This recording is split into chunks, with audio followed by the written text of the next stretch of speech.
system. Now, I consider this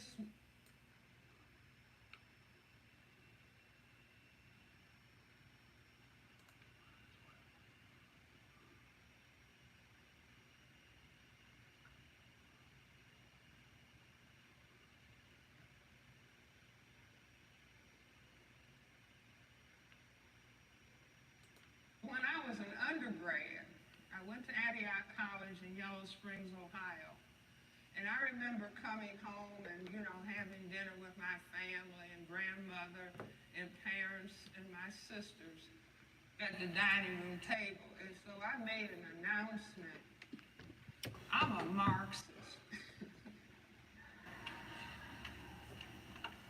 And my grandmother said the more education they get, the dumber they get. But anyway, when I'm training in psychiatry and looking for the answer to be an effective psychiatrist with Black people,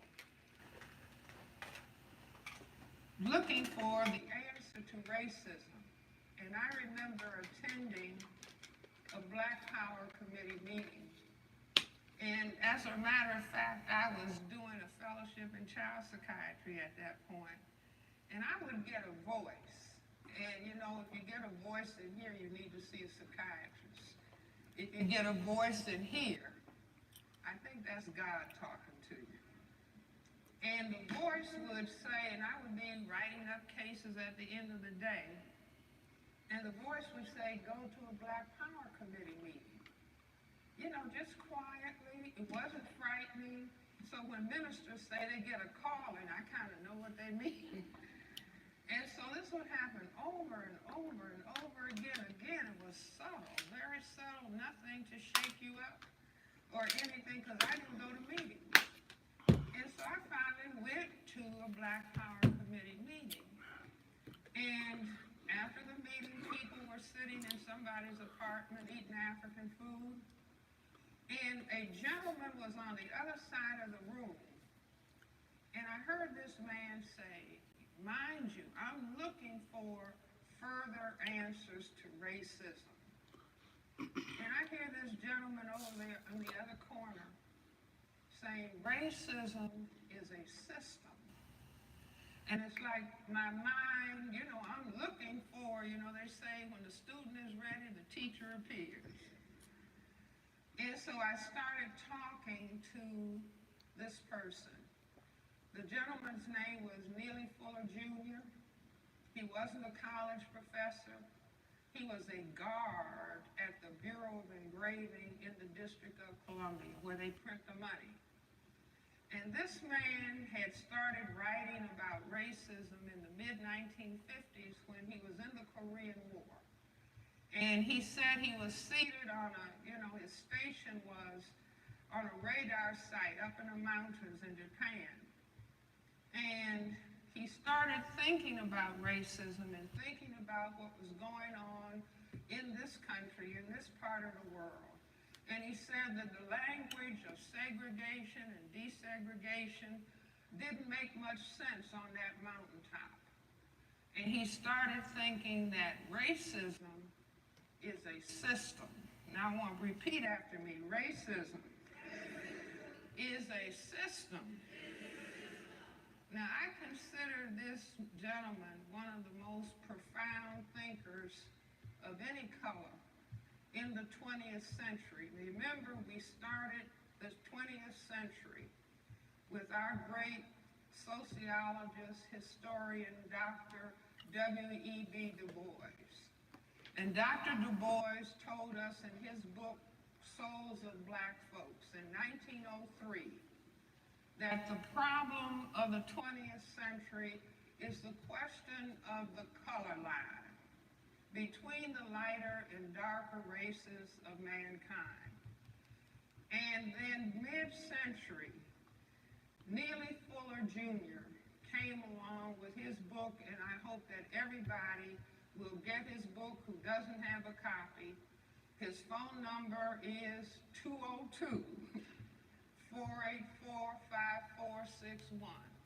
But it is a profound statement, analysis of looking at racism as a total system structure that functions in all areas of people activity: economics, education, entertainment, labor, law, politics, religion, sex, and war, for the ultimate purpose of maintaining the power equation of white power over a relative non-white powerlessness.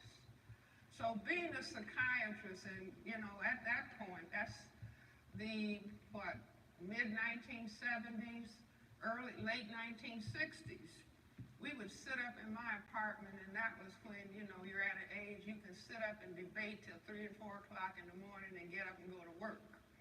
That's not the case today. But I would listen to the discussion of Mr. Fuller. We had another colleague, Dr. Carl Hutchinson. He's deceased, Chicago physician. He was training in orthopedic surgery. And Mr. Fuller had a beautifully hand-printed, might have had 1,800 pages of beautifully handwritten notes, documentation of his ideas that he carried around in his suitcase. Dr. Carl Hutchinson said, "I will type this manuscript in between surgical cases." And so he took the handwritten manuscript and typed it, and I spent the next 17 years saying, this has got to be printed, so, got to be published, and so by 1984, it was published. But I started raising the question. Psychiatrists always, old school psychiatrists, I say new school psychiatrists, are just supposed to, oh, you're depressed? Well, let me write a prescription. You see, oh, you're anxious? Let me write a prescription and goodbye. I'll see you next time for another 15 minutes. I'm old school. I see all my patients for 1 hour. I believe that you have to talk to people and understand, and then help them understand so that they can graduate from the psychiatrist and go forward because they now understand reality in a different way. So I started saying, well, why? If indeed, and I say racism as a dynamic, racism as white supremacy has been the reality that black people all over this planet have faced for the last 500 years. There's never been a moment, there's never been a minute, there's never been a day, there's never been a week where we have not been confronted with racism, white supremacy as a system. Never a half a minute. So I said, well, why would such a system be developed? And Mr. Fuller used to say to me, Francis, it's not important why, just learn what the system is. But, the psychiatrist in me, I gotta understand why. See, that's where little children are brilliant. Little 2-year-old people, little 3-year-old people, they start saying, why? Why? And older people get annoyed, shut up. But don't ever tell a child. If a child is saying, why, mommy? Why, granny? Why? You may not know the answer. Just tell the child, I don't know the answer, but I'll try to find out for you. And if I don't find out and you study and learn, you'll find out. But the question why is what turns on the brain computer. The child is asking about cause and effect. And if you can begin to understand cause and effect, you begin to get a handle on dealing with reality. So I raised the question, well, why this reality of racism? As I said, my grandfather died in 1909. And he's talking about the problem of color. Dr. Du Bois talked about about it in 1903. Every black person that has been of significance to black people has tried to grapple with what was happening, what was causing us to be oppressed, and raising issues or raising discussion about it. So I tell people, mind you, I have a question in the back of my brain computer. Why would they do it? And I was actually in my kitchen cooking hands and dishwater, and the computer came with the answer. And what I started thinking about was things that were said within the system. Number one, the system said that we, as people of color, were minorities. And the other emphasis that was even greater than the factor, the numerical factor, was that we were supposed to be genetically inferior to people who classified themselves as white. Now I say, spend as much time in school as you can, spend as much time in the libraries as you can, spend as much time in bookstores as you can. Reading, repeat after me, reading. Reading Is more important. Is more important than watching TV. Than watching TV.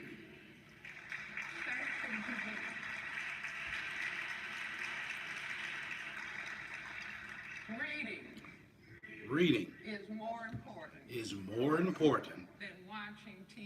than watching TV. See, everything is in books.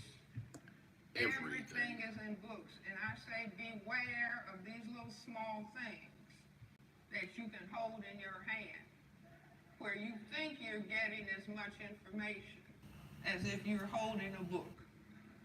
Just beware. So with all of the reading and all of the going to school that I had done, I said, wait a minute. People of color on this planet are the overwhelming majority.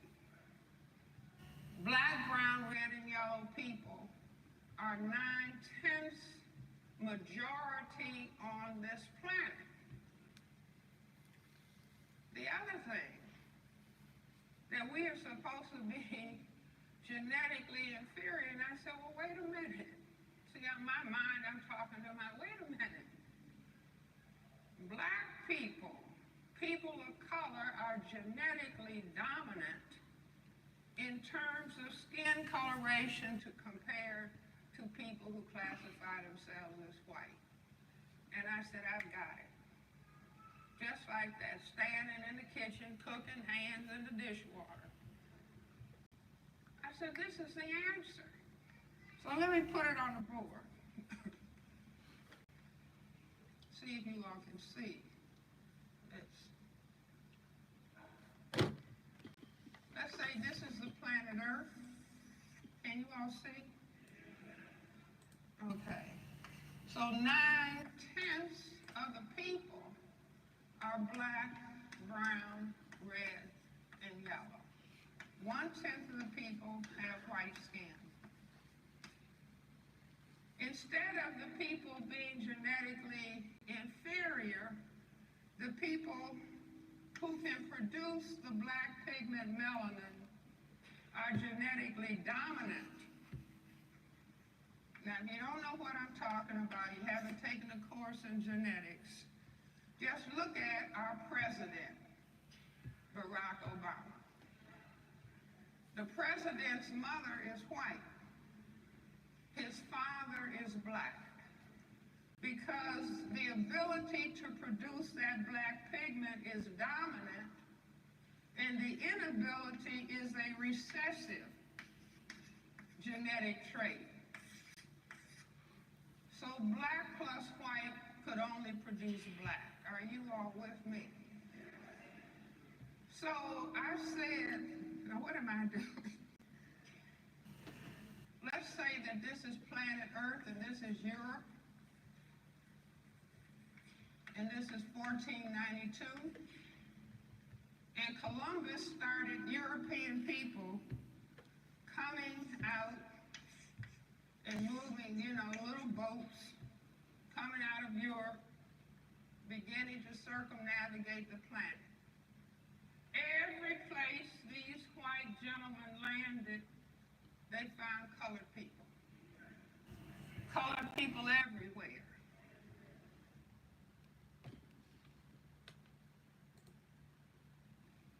If the people extended their hospitality to sexual relations, and the men waited around 9 months for their boats to get repaired, they realized that all of the people were not only colored, but all of the babies that came about would be colored babies, President Obama being an example.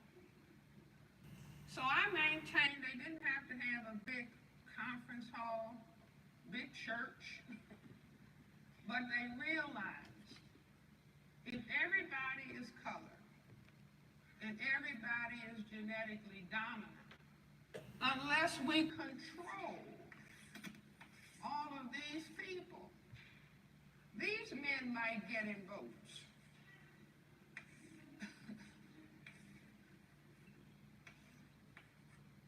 And start going from south to north.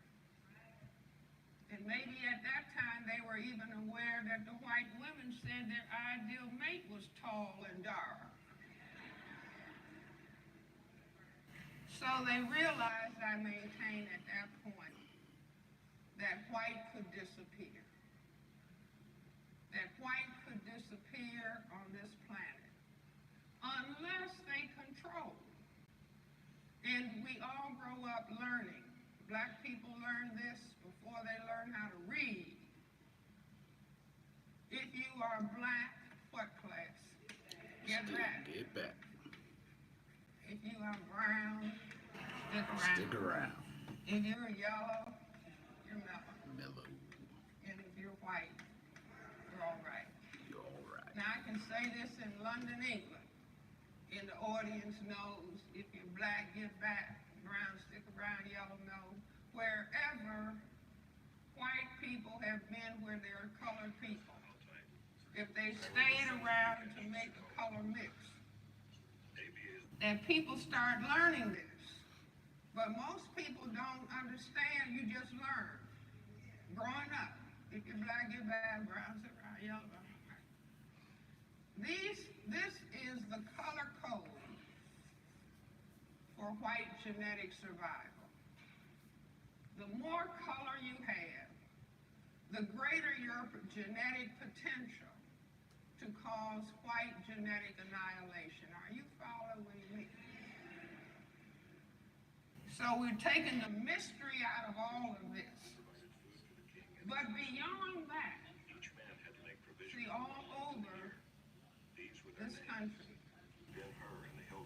we are looking at a certain dynamic taking place. And I basically say we are on a genocide slide. You see that if certain people are fearful of the genetic power of another group of people, then they will try consciously and or subconsciously to destroy those people. It's as though they have been labeled a genetic enemy. And so if you went to the prison, you will see more people at this color end than at this color end. Do you follow what I'm saying? Beyond that, men and women may be equal as human beings. See, the audience got quiet. What is she going to say? You see, but it's only men, it's only males who can impose sexual intercourse. Are you following me? See, Sally Hemings didn't rape Thomas Jefferson.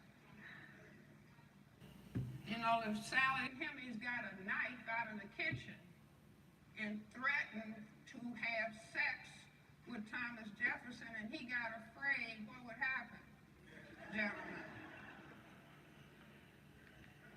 See, now I don't know if everybody got that lesson in physiology, but men know. If I went to my purse and got an M16 rifle and said to a man, you are going to have sex, and I frightened him, gentlemen, what would happen? See, an erection cannot be maintained in the presence of fear. That's just fundamental physiology. The Creator made it that way. So a man wouldn't be, distracted by pleasure when he needed to run because of fear. So women cannot impose sexual intercourse.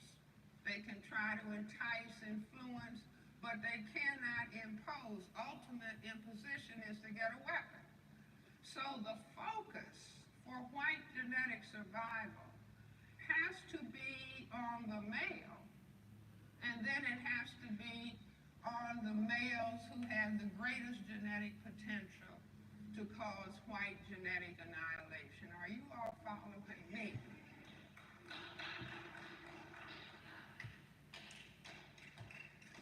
So Neely Fuller has told us that we're dealing with a system, and the system, to maintain the power equation of white power over a relative non-white powerlessness. Now, he doesn't say for the purpose of genetic survival. That's Francis Welsing's contribution. Okay, but I say this power equation is the white genetic survival power equation necessity.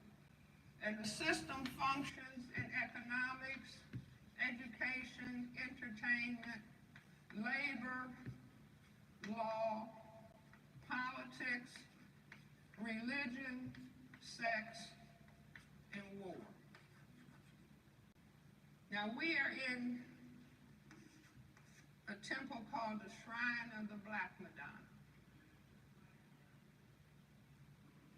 And we can go back in history, and the paleontologists and anthropologists are telling us that black people were the parents, the first people. I'm not talking about some higher primate. I'm talking about human beings. Black people are the first people. Black people are the mothers and fathers of everybody on this planet. The first people to know about God. The first people to be mathematicians, architects, scientists, philosophers, to know about astronomy. But when the people who classify themselves as white started taking over, they knew of the critical importance in the area of religion, of telling people, the whole world of colored people, that God was white. Now that was, I say, a critically important step, and sometimes I give the people who run white supremacy some grades. They can get A+. Because that was a very strategic move. Do you see, to say, well, wait a minute, it's more of them than us. So first, if we conquer them, then we can brainwash them and have them think that they are the image of God. And having the people of color praying to white day and night to love them and to save them. And oh God, why did you make me black?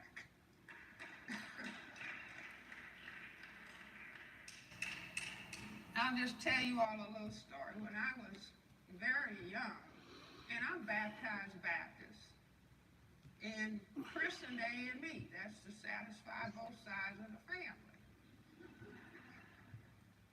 My grandfather was deacon, chairman of the Deacon and Trustee Board at Olivet Baptist Church in Chicago for 35 years. So I'm in church, before you can see straight.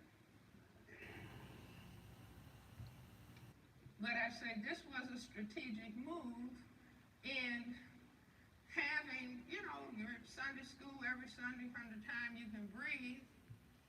And I remember looking at the Sunday school card. We used to get Sunday school cards with a little picture of Jesus bowing down in Gethsemane, And so I remember in our pantry, a little room with a lot of shelves and food, and it would be a big box of Quaker Oats on the bottom big shelf. So I remember going in there one day and just looking at the Quaker Oats box, and I said to myself, that must be God, because he just looked like an older Jesus. I didn't discuss this with my parents. I had just concluded this on my own. Here's Jesus looking young on the Sunday school card, and here's this white man with this long white hair.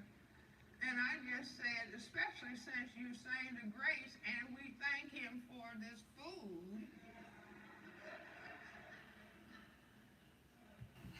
this oatmeal, so that had been my conclusion. Let me tell you a secret. Anybody who was taught that this white man was the Son of God, their brain computer had already jumped ahead that God had to be white. Do you understand what I'm saying? So whether you were ever questioned about it, given a lecture about it, your brain computer had jumped ahead instantaneously and made the conclusion. But I say that truth is very difficult to hide. It manifests itself, it surfaces, no matter how you try to suppress it. So I said, if we even look at the name Jesus and break it down into Ebonics,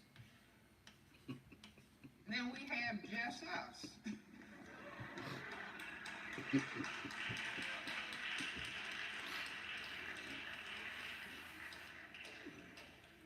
So while we're waiting for somebody else, it's just us that have to get ourselves together.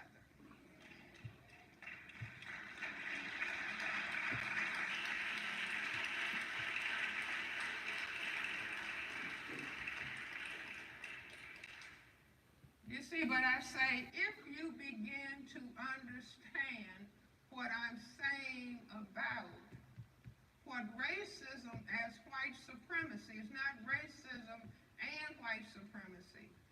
Neely Fuller informs us racism is white supremacy, and white supremacy is racism. And what I'm saying is that we have fought as black people dealing with this problem generation after generation after generation after generation, that it was just a question of, well, white people have to be taught to love. I remember standing in my home being a little girl, just the height of the table. My parents were reading the Chicago Defender, my grandmother was there, and they were kind of whispering about a black man having been lynched. They would talk softly, and then if you were a child, you knew to listen carefully. So I said to my grandmother, well, Granny, why would they do it? And my grandmother said, well, some people just have to act ugly. But beginning to understand what racism is in terms of the demographics and the genetics on the planet, that this is what people who classify themselves as white felt they had to do for their survival.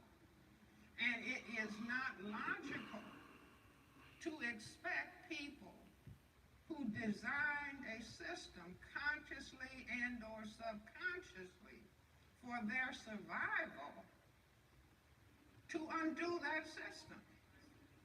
Do you understand? That doesn't make sense. And this is what we have been thinking. Dr. Martin Luther King, in all of his genius and in all of his courage, talked about love.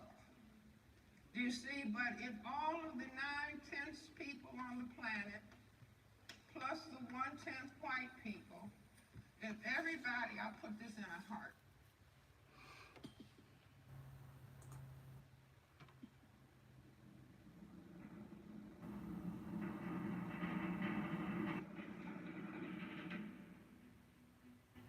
It's evident that he cares. What do you care about? Welcome to the Rock Newman Show. The Rock Newman Show.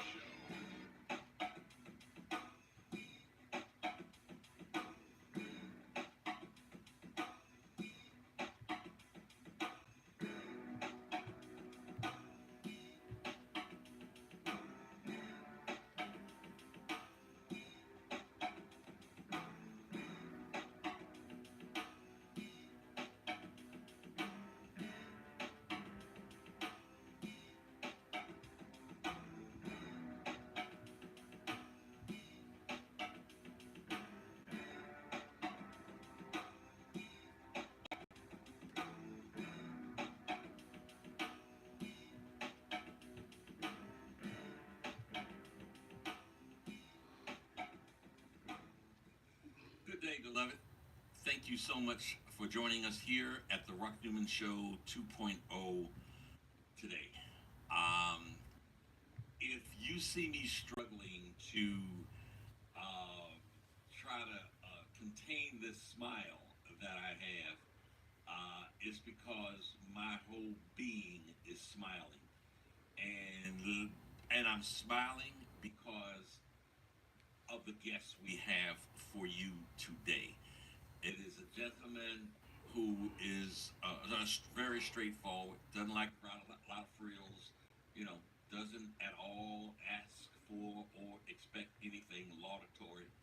I've just got to say that I have the absolute utmost respect for him. I admire him.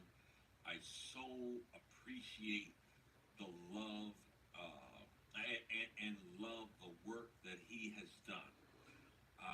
Without any further ado, the guest today is none other than Mr. Neely Fuller.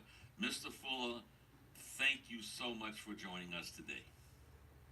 Thank you for inviting me, sir.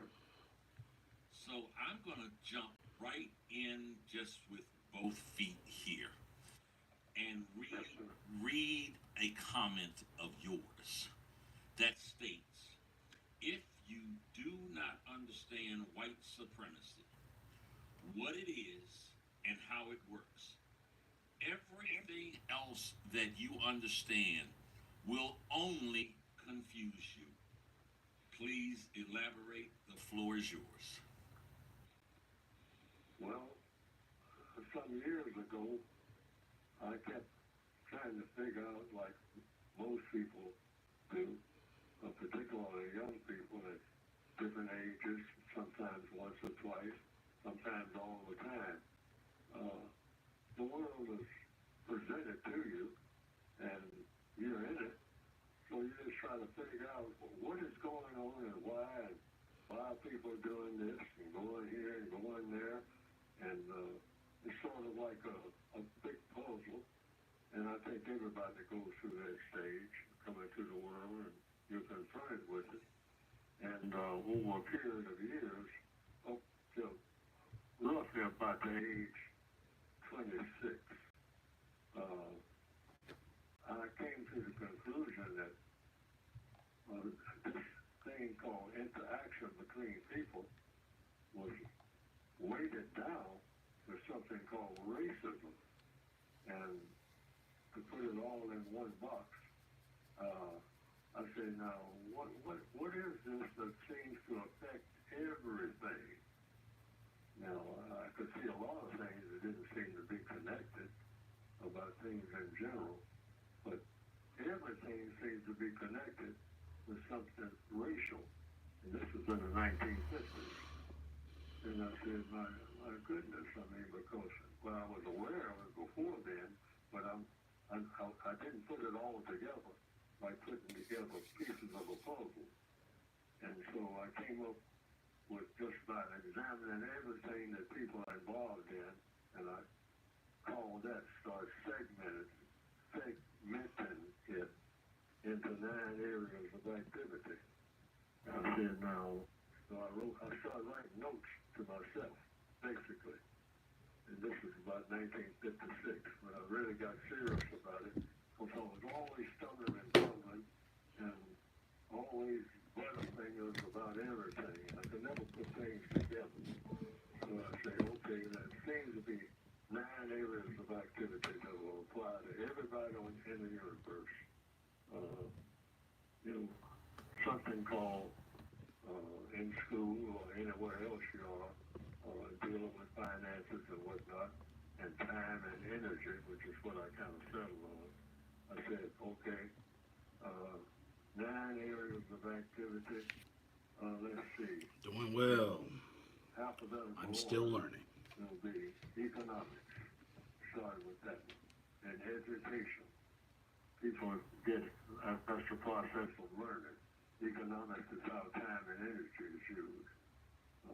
Now this didn't all evolve at once. It just came to me in bits, including the definitions, what I call compensatory definitions, making up for definitions that I thought didn't work very well. So I said economics is not just about money, it's about how you use time and energy. And then I went to the next one in alphabetical order, education. That is learning. Learning what? Learning everything about everything. Well, that's what education is. And then I added little footnotes to that saying, no one is educated because no one that I'd ever met, including meeting myself, knew everything that they should know. I said, so is there such a thing as a real educated person? No. And when you ask questions, the answers seem to be coming if you keep asking the questions. Persistent about it. So I said, no one is really educated. They say that's an educated person. No, it isn't. Because that person, unless they know everything that they ought to know all the time, they know it, they're not educated. That's the process. So even back then, even though I didn't have words for it, I cliched that later on. I started adopting the phrase, I'm still learning. I made that one up. And that's a part of education. You have to learn. And that's what education is. You're constantly learning. And you never stop learning. Even when you are dying, unless you remember that you died before, you're learning about your death. You might see other people die, but you want to learn about your death when you're dying. So I'm not dead yet, so I still don't know about my death until I'm actually dying. Okay, then entertainment, that's the third area.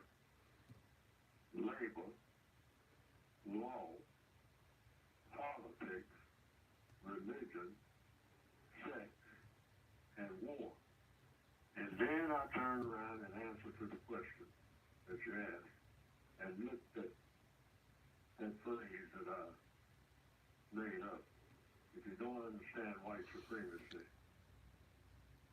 what it is and how it works, everything else that you understand will confuse you.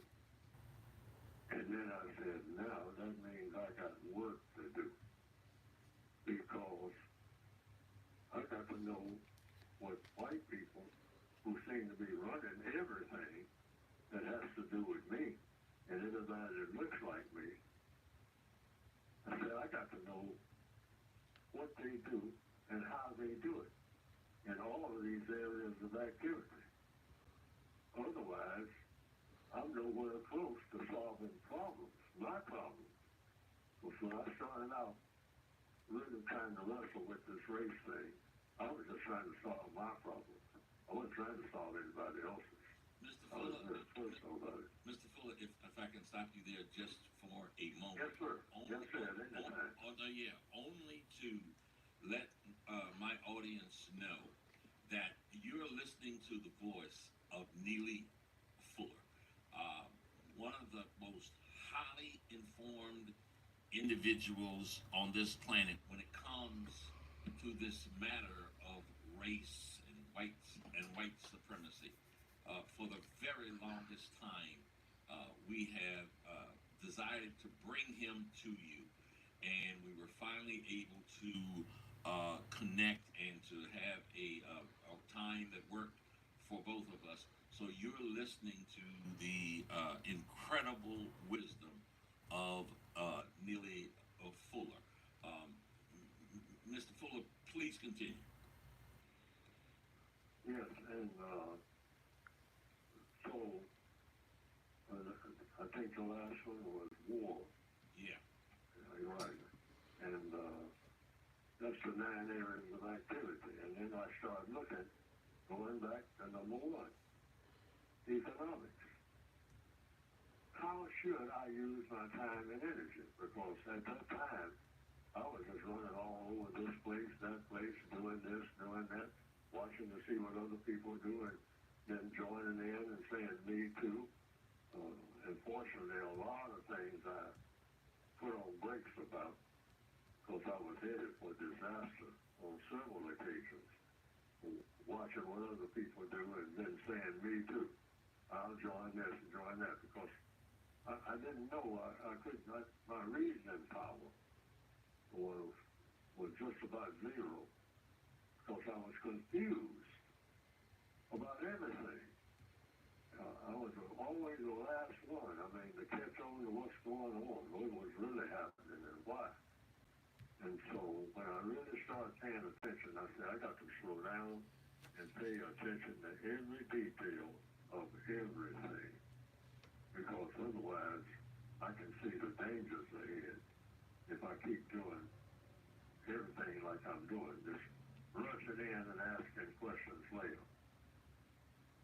And then that's when I discovered that everything is a matter of questions and answers, and coming up with the correct answers to every question, every time, without fail. Because if you didn't come up with the correct answer to one question out of a million, that might be the thing that will cause you disaster. It's always got to be the correct question. Otherwise, it's not the correct answer. Otherwise, it's not an answer to that particular question. And I said, these sound like, well, talking to myself, the laws of the universe. And that's what I've been ignored.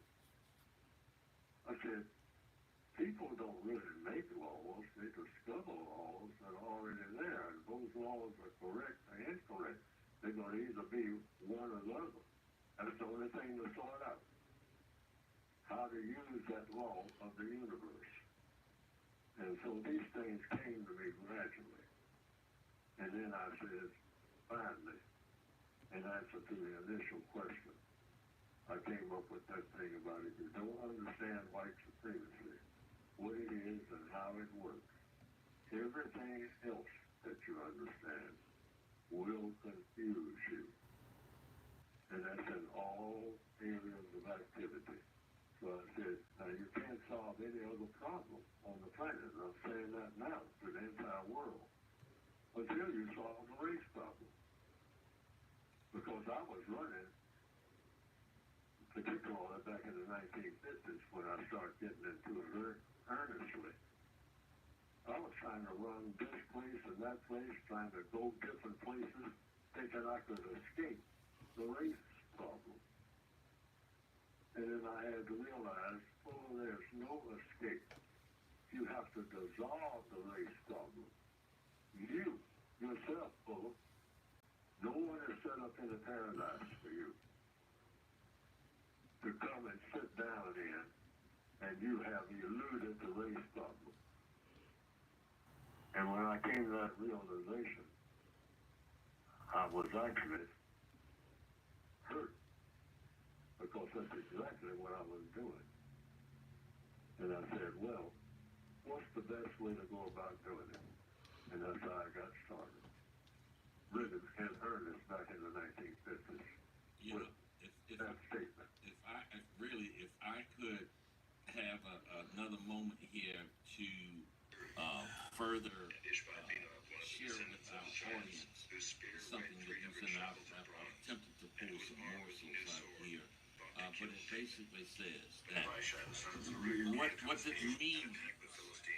The first piece that I read, if you don't understand racism, everything else that you think that you understand will confuse you. And what that means is the people who are just getting up and trying to go to work or trying to look for a job or trying to do whatever it is they're trying to do, if they're classified as non-white, the first order of business is they're going up against the system of white supremacy. And Mr. Fuller, a few months back, I visited Durham, North Carolina. I have a friend down there who is a senior executive at a thriving company, and I called him on a Sunday evening, and we chit chatted, and I said, "What's up, man? What you about to do?" And this brother, in the upper echelons of that company, he's highly respected himself. He said to me, "I'm trying to get my head right, Rock, to go out here and deal with those white folks tomorrow morning." And I thought, that is not anything that you would ever hear a white person say, but it is so understood. We non-whites simply understand that kind of thought, and ultimately the stress that comes with, I gotta get up and go here and deal with these white folks tomorrow morning. And I'm just curious of your response to that, what you think about that. That's what you get up for. That's the whole reason. I always say that's black people's assignment. We're born into this world, just like I started this conversation with. We find ourselves here. We didn't plan on getting here. I mean, how are you going to make a plan and you're not even here? You're not even born yet. So you're born in this world and you look at it and say, what's going on? And what's going on this planet called Earth is people are going here and going there and whatnot. But what are they reacting to? Oh, what kind of action are they taking? And who is orchestrating most of what people do? And it's unfortunately being run, the entire planet, by people who shouldn't be running the entire planet. And these people, unfortunately, are what you call loosely or in a serious way racist. And who are the racists? They are white people who practice something called white supremacy. That's an invention. And it turned out to be the most powerful form of government of people so far, according to the evidence, in recorded history. No other form of government exists on this planet that is more powerful, nor no form of religion is more powerful than the political system and the religious system called the system of white supremacy. Now that is either true or false. Now many people have, upbraided me or chastised me or whatever you want to say to me, and many people have said, I don't want to hear no more, Paul. I don't want to talk to you no more about that. Yeah. Because I don't agree with it. There's no such thing as white supremacy. ain't nobody supreme over me except God, you know. And but I said, well, I stick by my statement because the white supremacists themselves say, oh, if you're talking about who is supreme over all of us, it is God. That's why we burn crosses, or we like crosses, and we wear the cross proudly. And we put the cross, like Adolf Hitler did, on our airplanes and whatnot, and go stomping all over the world. I mean, we believe in the cross. We believe in God and Jesus and the whole 9 yards of in Christianity. Oh yes, we don't back off of that. But we also believe that God has ordered us as white people to dominate and mistreat all of you dark-skinned people. Sorry about that. It ain't personal. Like in the mafioso, they say, it's business. It's not personal. We are assigned to do that. That's what white supremacy means. Domination and mistreatment of people of color 24/7 in all 9 areas of activity consistently forever. Economics, education, entertainment, labor, law, politics, religion, sex, and war. That's our assignment by our Creator, all of us. So if you black people would just shut up and stop arguing and making fuss about what we are doing, everything will work out just fine. Now, that's what they're literally saying. All right? Just fine with it. Yeah. Yes. Yeah. Yes, and that there's the food they are assigned by our Creator, all of our Creator, the Creator of all of us. The people who were fortunate enough to be born white are assigned to dominate and mistreat. That's what white supremacy means. Otherwise, there wouldn't be any reason to argue against white supremacy. If the treatment was great, hey, I'd welcome it in a minute, in less than a minute. But racism is about mistreatment. They invented the idea, apparently, to all of what appears to be the record shows of racism. Now, they didn't invent the idea of slavery, I don't think. There's no record of that. Slavery has been around since people were acting ugly before white supremacy. You know, I wanted to get into something that relates to what you just said there. On the one hand, just recently, and with the talk of the fervor of the talk of the first former president of the United States in history being arrested, being indicted, you have him, who I think understands exactly what you're saying, and certainly, if he doesn't understand what you're saying, he sure believes it, that he's been ordained, because his natural comment, his default comment, his true belief comes out when he says, "You gotta protest and take our country back." That's the former president, the 45th president. I don't even like to call his name.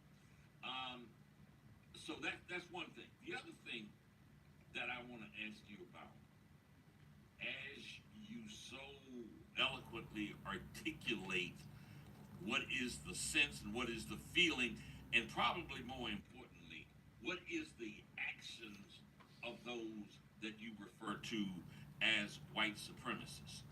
So, what do you say about the time and the work of the civil rights movement? If we just isolate and look at what, sort of the Martin Luther King era from the mid 50s to, the late 60s, and what many refer to as accomplishments, integration But what some think might have been one of the worst things that happened that took away what sense of self-reliancy that black folks had. I just like if you would speak to that. Well, the white supremacists say that we're in business forever as far as racism. That's what they've been saying so far. Until they say something different, like we'll want to, and what I have requested when I talk to white people, and I'm talking to white people now, right? Here right this minute, because that's what my duty is. Talk to white people and black people. What are we supposed to be doing on this planet? Because I discovered something along the way of what you call learning. Learning is just questions and answers, just like on this program. Why?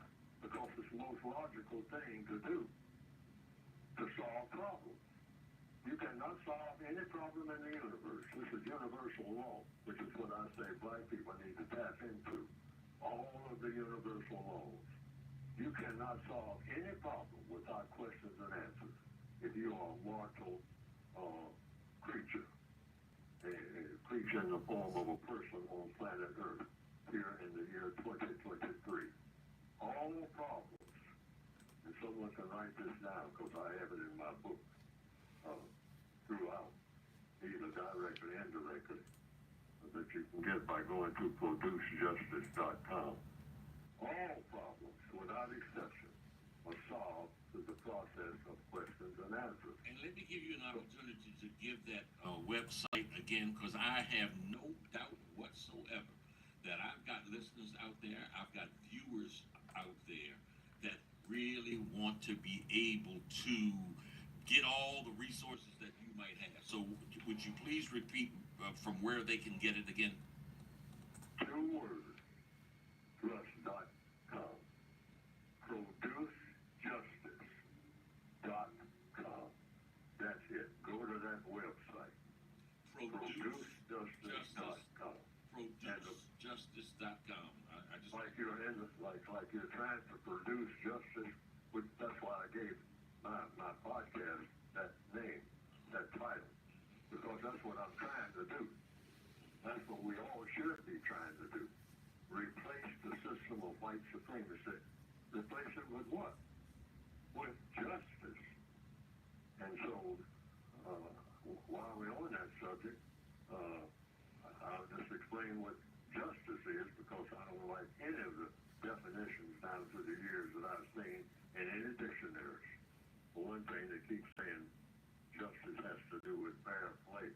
Well, fair is also mixed up with the word white. And so what the white supremacists do, they associate anything that is of plus value, of constructive value, with whiteness. So they associate the word justice, even though they don't spell anything alike, with the word fair. They'll say justice is fair play. And then they'll say my fair lady. All right, white lady. All right, and white and lady kind of go together. If it's a black female, that's not necessarily a lady, that's just a thing. See, the white supremacists are very treacherous when it comes to the use of language, anybody's language, and when it comes to manufacturing words that help to support the system of white supremacy. That's what causes a whole lot of confusion. So you get the words straight first. But words are also involved in questions and answers. And I want to say this to the whole audience. And any problem that you have today, right today, I'm talking about this day, here in March of 2023, just go into the question mode. Just back off of statements and go into the question mode. Be consistent about asking questions, because all problems are solved through the process of questions and answers. That's universal law. Neither color doesn't have any laws. I'm just tapping into universal laws.